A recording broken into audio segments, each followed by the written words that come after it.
ராஜதுரையை அடிச்சு மயக்கம் போட வச்சு வண்டியை ஓட்டுற மாதிரி உட்கார வைக்கணும். வெறி பிடிச்ச மாடுகளை அடிச்சு விரட்டணும். ஊருக்குள்ள போய் கட்ட பஞ்சாயத்துக்கார நாச்சியார கொலை பண்ண கடத்திட்டு போறான்னு நம்ம ஆளுங்களை விட்டு கத்த சொல்லணும். எல்லாரும் ஓடியாங்க, கட்ட பஞ்சாயத்துக்கார நாச்சியார கொலை பண்ற கடத்திட்டு போறோம். உங்க கூட பதவிக்கு போட்டியா வந்தவனும் என் கூட வாழ்க்கைக்கு போட்டியா வந்தவனும் அழியிற இந்த நேரத்துல நாம இந்த ஊர்ல இல்லாத மாதிரி காட்டிக்கணும். நாம எங்க போறது பங்காளி? பக்கத்து ஊர்ல தான் சிதம்பரம் இருக்கான், அங்க போயிடுவோம்.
மகனை வச்சு நாச்சியாரை கொலை செய்ய எவ்வளவு நாள் திட்டம் போட்டு இருந்த? ரொம்ப யோக்கியமா நடந்த கட்ட பஞ்சாயத்துக்காரன் கடைசியில எவ்வளவு மோசமான காரியத்தை செஞ்சுட்டான் பாத்தீங்களா? உள்ள யாருமே இல்லைங்க. கதிர்வேலு சேதுர தம்பியும் எங்க போனாங்கன்னு தெரியல. அவங்களுக்கு எப்படியாவது தகவல் சொல்லி ஆகணுமே. அத அப்புறம் பாத்துக்கலாம். முதல்ல இந்த மாதிரி தப்பிச்சு போகாம இருக்க வீட்டுக்குள்ள வச்சு பூட்டுங்க. கடவுளே, என்னை ஏன் இப்படி சோதிக்கிற? சும்மா வேஷம் போடாத, இழுத்துட்டு போங்கயா. நில்லுங்க, அவங்கள ஒண்ணும் செய்யாதீங்க.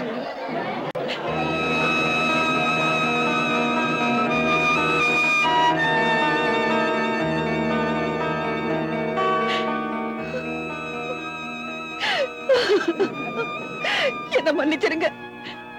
நீங்க நினைக்கிற மாதிரி ராஜதுரை என்ன கொலை பண்ண முயற்சி பண்ணல. என்னமா சொல்றீங்க? என் மக சின்னத்துறையும் கதிர்வேலுவும் தான் என்னையும் ராஜதுரையும் கொலை செய்ய திட்டம் போட்டு மாட்டுக்கு சாராயத்தை ஊத்தி ராஜதுரைக்கு மயக்கம் வரும்படியா அடிச்சு வண்டியில எங்களை எல்லாம் கட்டி விரட்டிட்டாங்க. நீங்க பித்த பிள்ளையா உங்களை கொலை பண்ண பார்த்தா?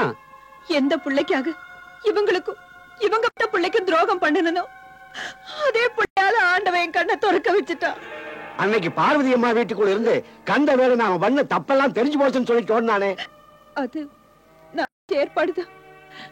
மூத்த தாரத்து மகனுக்கு வாரிசு பட்டம் கட்டுறதுக்கு முடிவு பண்ணிட்டாரு.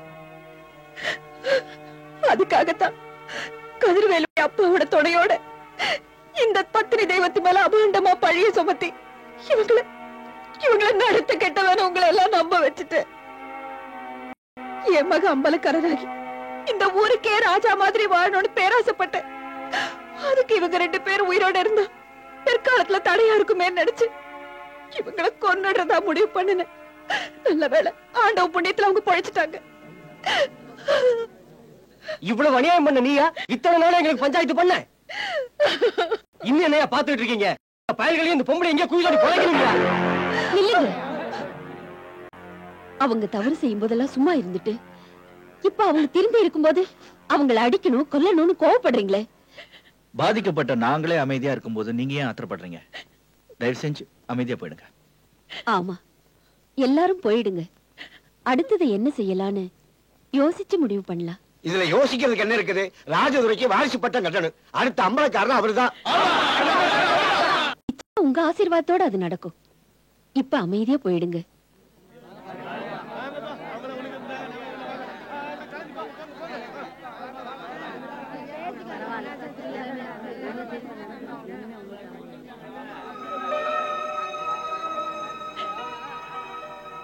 நில்லுங்க. எங்க போறீங்க? இது உங்க வீடு, உங்க சொத்து. நீங்களா பார்த்து இருக்க சொன்ன நான் இருக்கேன். இல்லைன்னா நான் போயிடுறேங்க.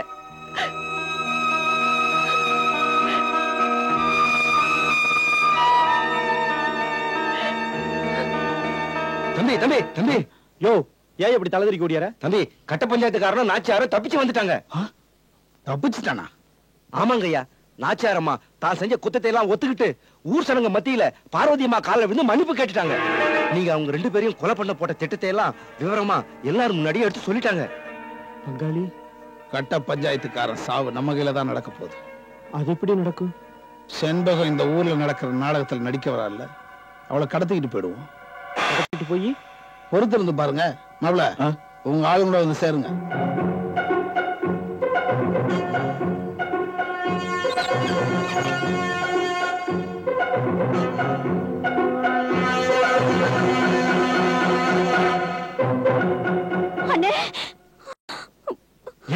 என்னாச்சு? தெரியும் கதிர் வேணும். செண்பகத்தை கூத்து கொட்டையில இருந்து கடத்திட்டு போக போறாங்களா? சீக்கிரம் போய் காப்பாத்துங்க.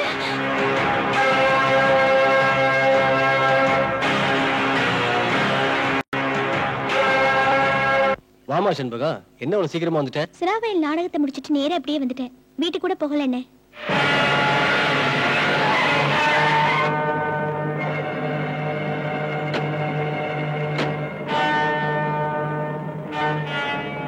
சீக்கிரம்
முதலாளி விடாத அவனை.